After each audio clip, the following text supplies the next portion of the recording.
feeling like they're a little bit low on damage, perhaps. You know, with the Rise, they're going to bring in the Graves instead. This is much less of like, I would say like a lane counter. Like you get far better. You have to land it, of course, but that's what's strong. I also want to point out Santorin is pathing to a different side of the jungle this game. He's actually going towards bot lane because they knew it was going to be such a contested lane. Actually runs straight over Scuttlecrab just to get to this bot lane first. I don't know if he saw Jarvan though. He's going to see him now. He's him on the ward at the very least, so this is going to be a good 3-on-3. Santorin is going to be an easy target. Going to flash for the stun, and who he's going to die? First blood again. They trade him back though, and that means they might find more. There's a red buff, but it's not going to find the next shot. But look where the kills engage. You have consistent damage on the Thunder Thieves side, so their 5v5, which is kind of their bread and butter, is really good. Yeah, and zooming out to what we saw in the series as Ornn goes for the kill. Has no ignite. But he's one hit away from death. However, with flash up, he knows doesn't have grasp, right? He went spellbook, so the actual damage output available not as high. Can't get it over the line. This is the type of team comp that Hunter he's so was close to successful dead. with, but TL is just pushing limits in lanes here. Yeah. Level 5 on everyone right now. Here again. Sheen versus Noon Quiver. Closer knows. I don't believe Closer got spotted, so can maybe get a bait going here. Gonna land that slow again. Corjay landing a lot of this damage. Han's gonna go in for a bit more. Doesn't land the W. See if we can see him. And now they spot Closer, so they have the edge here. Now they're gonna go towards Dragon, I think, and just start this Dragon up. They win 3v3s, I think, pretty hard.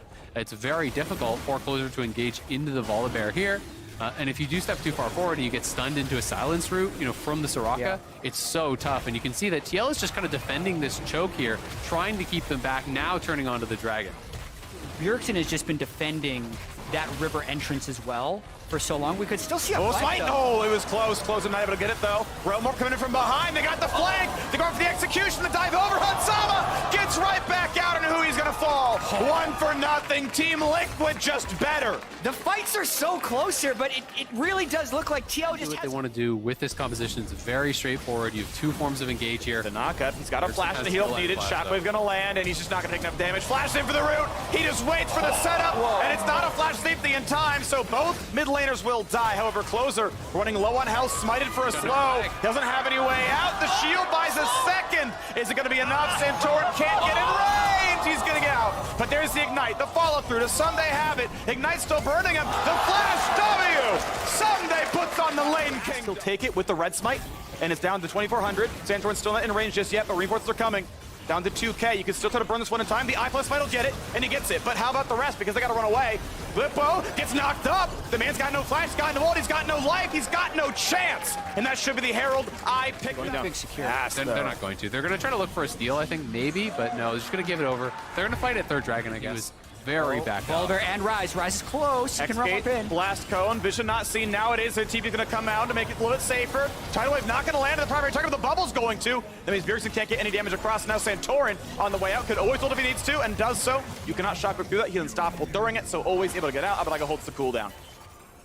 Not bad. A little bit of pressure there. It's basically the trade of the TP for the Realm Warp and the Volibear ult. I think worthwhile for TL because they're going to be the first ones back towards mid lane again, but maybe a kill here. Whippo gets exhausted. Spellbook onto that one. Going to get a bit more damage across. Q's going to land, but no more damage just yet. And Flash was down, so couldn't follow to get the brittle, but Whippo is not dropped its stock quite a bit. But ultimately, TL still kind of keeping the pressure going. Bjergsen doing well in the side lane. He's down farm, sure, but he's getting have that good of a wave position, and the Herald is summoned mid, so Hunter Thieves can definitely fight this Drake. They find the engage. FBI gets out though. Cleanse pretty crucial there. How about the re-engage? Whippo spotted a mid, so they go for the dive, and then just one-shot Zeri. Dunk comes in. They both get out. Tidal Wave gonna mostly miss. Ornn gonna do the same. So nothing to be grabbed except that one kill, but now it means Dragon's going in. That is so big for 100 Thieves, though, stopping the snowball towards Soul, getting that kill on Hansama. He just got instantly deleted there through the barrier, through Core JJ's ultimate as well. They're going to grab this Dragon here, and now that buys them so much time. One hit him, and it, as you mentioned, it's just so massive. Not only do they stop the Dragon stacking, to me, they reconnected with their strengths. Rather than trying to match more of a skirmish-heavy team comp and game that TL was forced. You don't have as much flexibility when you're trying to dive in on the Zeri to play defensively. They find the dunk. Double shockwave gonna land. It's gonna be the 2 kills picked up, no problem. Great dive, great setup. Closer makes it happen. That looked so much like a TL play from game 2, right? They initiate with the Jarvan, and then someone else comes in to catch two. Originally had side push that could then go mid. And here comes Closer. He's feeling so strong. Sidestep by Core. Flash is down, so no way out from Shockwave, and a tidal wave into FBI waving goodbye. TP for Bwipo. That one sucked. He has Realm Warp to try to go in for a hero play. I think you flip it. I think this game is lost if you just get Baron. Flash and a knockup and a knockup and a Shockwave. Wish is all they're gonna have. It's not gonna be enough. Re-engage for Santor, wants to find the damage as Hansama shows up. Core's here. Huhi on the way out, but trying to walk back over. Closer, pretty tanky. Double knockup, Duncan, a stopwatch, and Orianna finds a double kill. Bwipo now back in action. Hansama trying to stack up, but just cannot deal enough damage.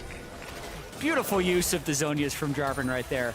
That's exactly why you bring the item. And now, eventually, they're going to be able to take down the Baron after adding 3 more kills on the top. Yeah, really nicely done here.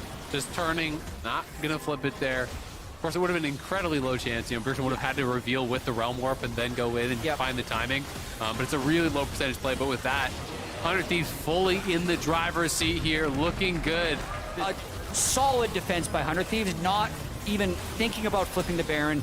Everyone hopping over the wall and just picking up. Orianna shielding, and there's a very, very tanky front line. It's full tank Jarvan there, you know, going towards what looks like a Randuin's potentially, Frozen Heart, plus the Rhymeforged Grasp is already completed. Lots more armor on top for Someday. It's just going to take him way too long to get through in any realistic situation. Yeah, he's another 2,500 gold away from getting Black Cleaver. Yeah. Which is what you'd want to have a chance. I mean, it would, in theory, be pretty good when they have a Lord Dominik's on Graves and a Black Cleaver on Zeri, but the game has just kind of passed them by. It's 7,000 gold deficit. They're so far behind. Well done, 100 Thieves, bouncing back because game 1 looked full split push. They're just controlling vision in this area, pushing in, and now is where they're going to get the tower damage down. TL, no way to engage on this. The tower will fall. That means bot lane inhibitor is gone. They will be able to clear out that mid wave, so it may just be this. But still, the walls are kind of closing in here. Played Soraka means you just like lose that 1,000 gold sometimes. And I mean, to me, it's less about the Soraka and more about the Graves. This series, a lot of people would have been thinking this is a 3-0, but with the way 100 Thieves has kind of came out in this game, you look at the score now of Someday 1-0 and 6. It doesn't look like he was a difference maker, but to me, he did so much to control the overall pace of this game. First ult comes in, flash ult out of Hansama, and here comes the re-engage. Flash the shotgun, Core JJ. They're going to find the rest. Tidal Wave lands, Core's going to fall, and guess what? His lane mate as well. The engage looks so good. Santor was ult back to his base. Culling will maybe knock down the Freljord God. Is it going to be enough? Nah, he's going to walk away just barely. I'm surprised they didn't just stay in the base. It was a tank Rise that was fending them off, but there's also a Hextech Drake that's up. There's Baron coming soon. They do not want to throw this one away. Yeah, not going to take any risks. They get a pick, though. Getting the flash off Hans and getting the kill, plus both flashes off Core JJ. There's no shot that they can survive in the next team fight, knowing that you have flashes available on your entire team.